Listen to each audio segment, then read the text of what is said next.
Welcome to the Tech Egg. Don't get scrambled. Enjoy the video. In this video, I will explain how to make whipped cream. Start with the essentials.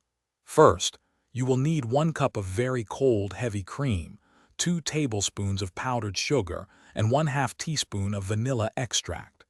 Chilling your bowl and whisk for at least 50 minutes beforehand is a crucial step for achieving perfect, fluffy whipped cream.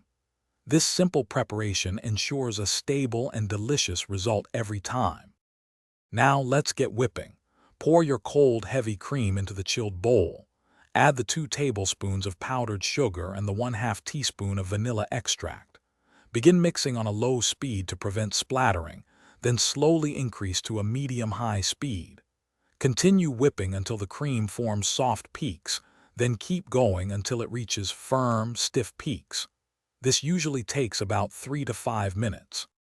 Knowing when to stop is key for perfect whipped cream.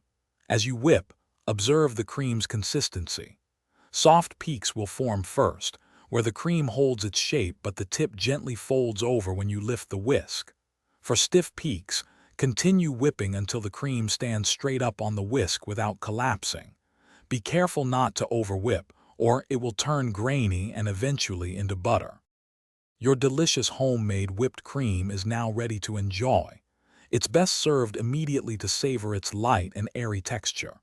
If you have any leftovers, transfer them to an airtight container and store them in the refrigerator. It will remain fresh for about 1 to 2 days. This delightful topping is perfect for desserts, fruits, or hot beverages, adding a touch of sweetness and luxury. Thanks for watching. Consider subscribing if I helped unscramble your problems.